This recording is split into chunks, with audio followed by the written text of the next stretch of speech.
दोस्तों आज की कहानी जो एक्सप्लेन करने जा रहे हैं वो ज़रा हटकर है।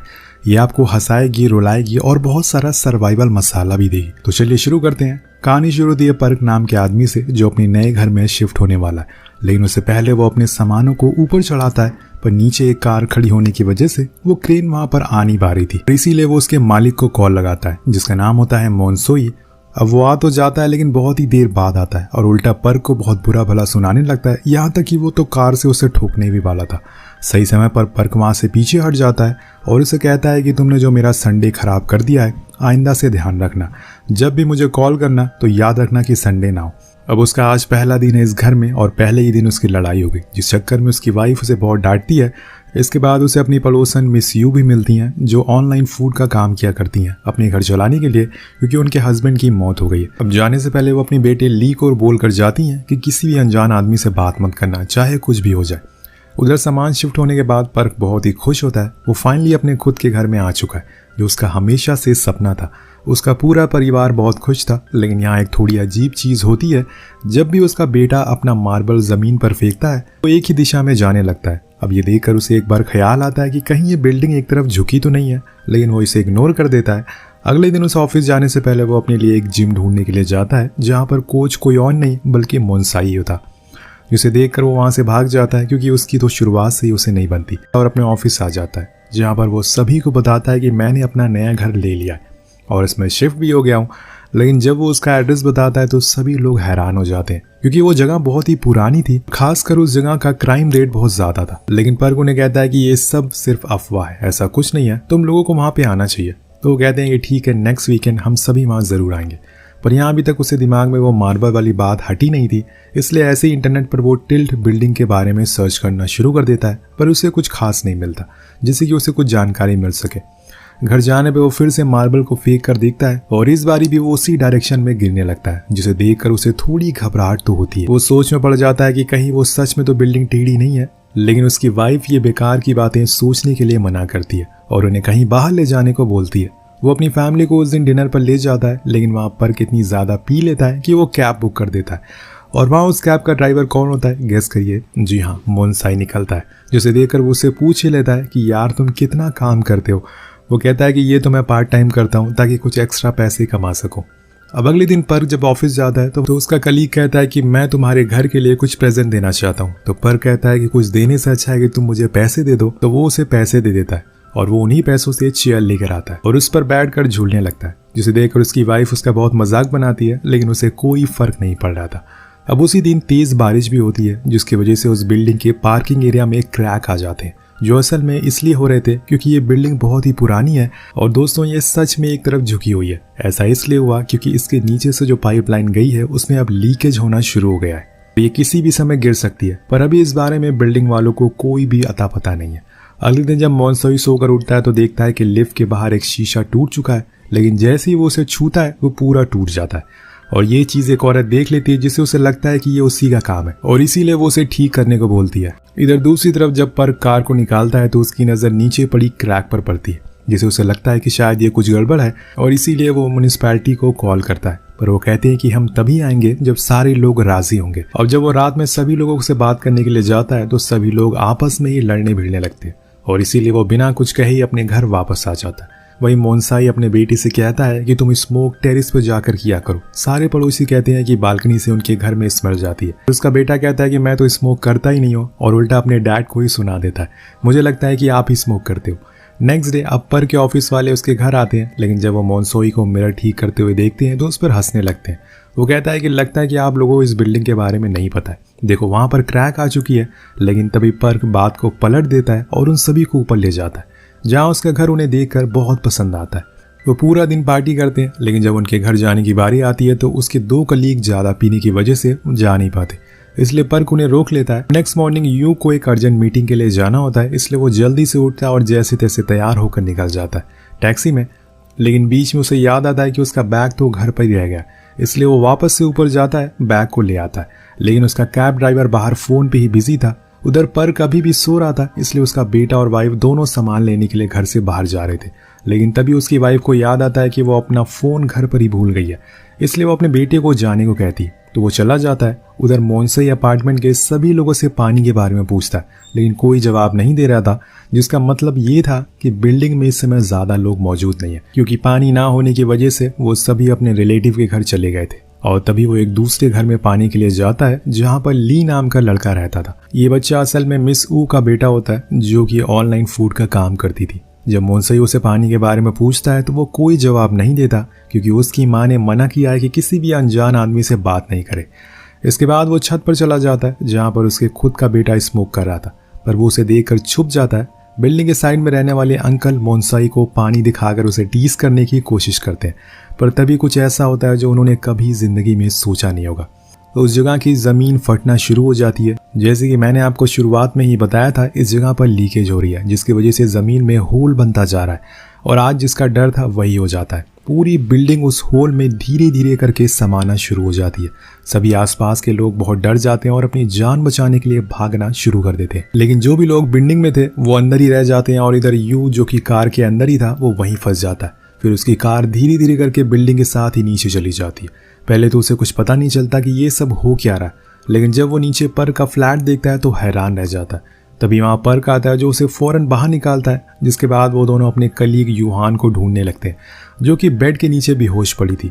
इसलिए वो उसे सबसे पहले तो होश में लाते हैं, पर यहाँ पे पर्क को अपनी फैमिली की टेंशन हो रही थी।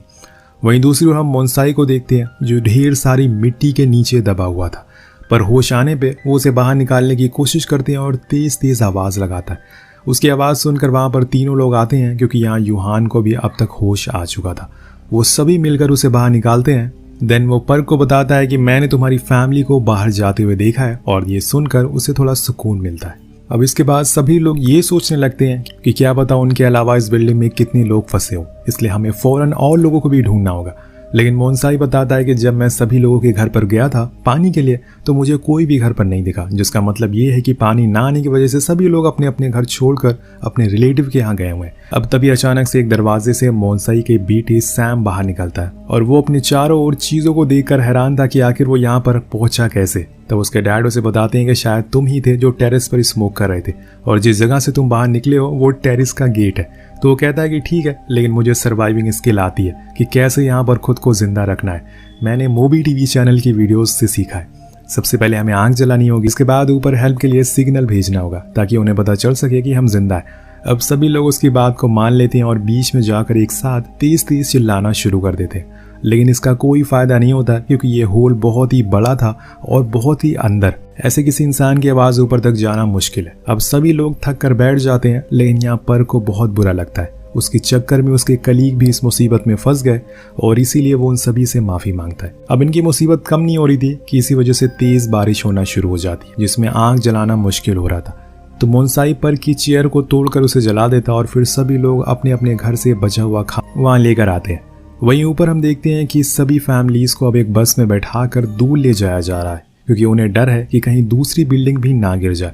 लेकिन यहाँ पर्क की वाइफ बहुत परेशान है, क्योंकि नीचे पर्क को इस बारे में पता नहीं है कि उसका बेटा भी अंदर फंसा हुआ है। कुछ देर बाद रेस्क्यू वाले ड्रोन को अंदर भेजते हैं, लेकिन वो नीचे जाते ही डिस्कनेक्ट हो जाता है। तभी पर्क उस ड्रोन को देख लेता है और इसमें लगे कैमरा में सभी की रिकॉर्डिंग करने लगता है, क्योंकि ऐसा लग रहा था कि जैसे कोई उसे ऊपर से देख रहा हो। इसके बाद रेस्क्यू अपने कुछ और लोगों को नीचे भेजने के लिए मान जाते हैं, लेकिन कुछ ही गहराई पर जाते ही वहां जमीन खिसकने लगती है, और इसी की वजह से उस जगह की मिट्टी और गिरना शुरू हो जाती है। इसलिए सभी लोग फौरन ऊपर जाते हैं, क्योंकि अंदर जाने में बहुत ज्यादा खतरा है। अब ये भी आइडिया काम नहीं आता, तभी अचानक से बिल्डिंग एक तरफ और झुक जाती है और सभी लोग नीचे गिरने लगते हैं। लेकिन यूहान सभी को एक वायर से बचाने की कोशिश करती है, जिसमें ये बच भी जाते हैं। पर मोन्साई की बारी आने पर वो वायर टूट जाती है, वो जाकर मिट्टी में गिर जाता है, और उसे बचाने के लिए उसका बेटा भी छलांग मार देता है। अब दोनों एक दूसरे की गर्दन को ऊपर करने की कोशिश करते हैं, लेकिन वो अंदर धंसते ही जा रहे थे। यहाँ मोन्साई अपने सामने अपने बेटे को देखकर रोने लगता है। वो उसके सर को ऊपर करता है ताकि वो सांस ले सके, लेकिन तभी पर्क भागते हुए नीचे जाता है और रूम की विंडो को तोड़ देता है, जिसकी वजह से सारी मिट्टी फैल जाती है। अब वो दोनों रूम के अंदर आ जाते हैं।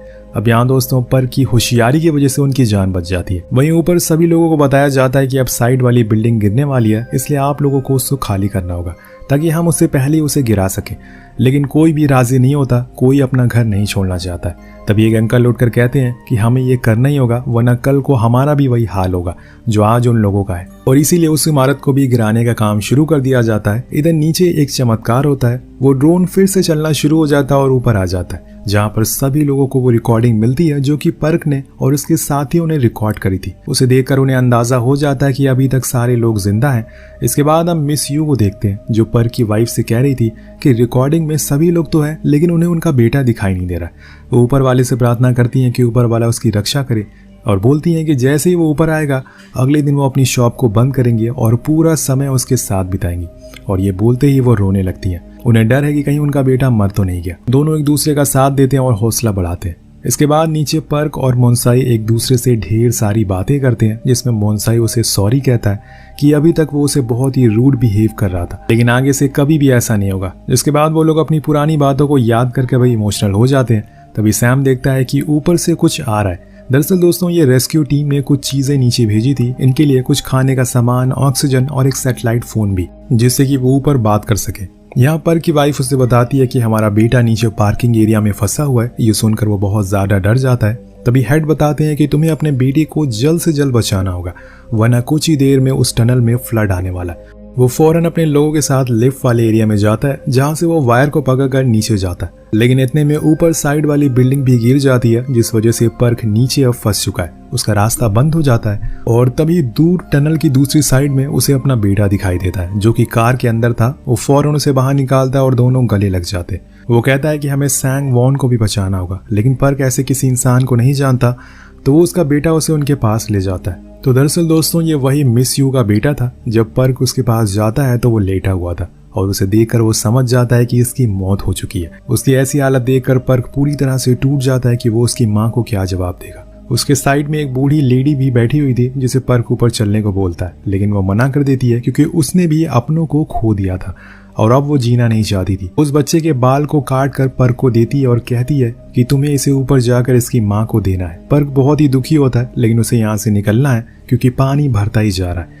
इसलिए वो अपने बेटे को पीछे बांधकर दूसरे रास्ते से जाने लगता है, जहाँ पर वो टनल के रास्ते से बाहर आता है। उसे एक पाइप को पकड़कर ऊपर चढ़ना था और तभी एक दरार से उसे मोन्साई दिख जाता है, जो इन दोनों को ऊपर खींच लेता है। लेकिन अब पानी भरना शुरू हो गया था, इसलिए ये लोग फौरन कुछ लाइफ बोट को बनाने लगते हैं। लेकिन तभी इनकी नजर एक वाटर टैंक पर पड़ती है, जो बहकर इनकी ही तरफ आ रहा था। सभी उसके अंदर बैठ जाते हैं क्योंकि वो सेफ है, लेकिन मोन्साई बाहर ही रह जाता है क्योंकि किसी को बाहर से टैंक को बंद करना होगा। उसका बेटा बहुत मना करता है कि डैड ऐसा मत करो, लेकिन वो नहीं सुनते और बाहर ही रह जाते। सबकी जान बचाने के लिए उन्होंने खुद की जान दांव पर लगा दी थी। अब अगले पल ही एक तेज पानी की लहर आती है और टैंक तेजी से नीचे की ओर जाने लगता और साथ में मोन्साई भी नीचे जाता है। अब उसे लगता है कि वो नहीं बच पाएगा। इधर टैंक के अंदर सभी लोग को लगता है कि वो अपने आप ऊपर चला जाएगा, लेकिन वो नीचे जाकर कुछ वायर में फंस जाता है। तो सैम सभी को हिलने के लिए बोलता है, जिसकी वजह से वो वायर टूट जाते हैं और ये फिर से ऊपर जाने लगते हैं। लेकिन कुछ वायर अभी भी उस टैंक में फंसे रह गए थे। कुछ समय के बाद एक और मुसीबत आती है, जब इनके टैंक में एक रॉड घुस जाता है, जिसमें से पानी अंदर आ रहा था। सभी लोग बहुत कोशिश करते हैं, लेकिन कोई फायदा नहीं होता। तभी हम मोन्साई को देखते हैं, जिसने ऑक्सीजन लगा रखी थी और वो अभी भी जिंदा था। वो उस रॉड को बाहर निकालता है, लेकिन वो उस टैंक में आ नहीं पाता। वो कहता है कि जिसकी किस्मत अच्छी हो उसका कोई भी कुछ बिगाड़ नहीं सकता, और यही बात ऊपर वाला सुन लेता है। एक वायर मोन्साई के पैर में फंस जाती है और जैसे ही टैंक वो ऊपर आना शुरू होता है, वो मोन्साई को भी खींच कर ऊपर ले आता है। कुछ ही देर बाद दोनों ऊपर आ जाते हैं। अब टैंक में पानी भरना शुरू हो गया था, लेकिन सही मौके पर मोन्साई टैंक का गेट खोल देता है। उसे जिंदा देखकर सभी लोग बहुत खुश होते हैं, खासकर उसका बेटा। अब ऊपर सारे रेस्क्यू वाले इनके टैंक को देख ले नीचे फेंकते हैं, जिसकी मदद से सबकी जान बच जाती है। सभी लोग अपने परिवार से मिलकर बहुत खुश थे, लेकिन एक इंसान थी जो अपने बेटे को ढूंढ रही थी, मिस यू। पर्क उसके पास जाता है और उसके बेटे का बाल उसे देता है। उसे देखते ही वो पूरी तरह से टूट जाती है और रोने लगती है। अगर वो उन्हें ये ना सिखाती कि किसी अजनबी से बात ना करो, तो शायद आज वो जिंदा होता। यही सोच सोच कर वो बहुत ज्यादा रोती है, लेकिन सभी लोग उन्हें संभालते हैं और इसी के साथ ये कहानी यही खत्म हो जाती है। तो आपको कहानी कैसी लगी नीचे कमेंट करके जरूर बताएगा। मिलते हैं अगली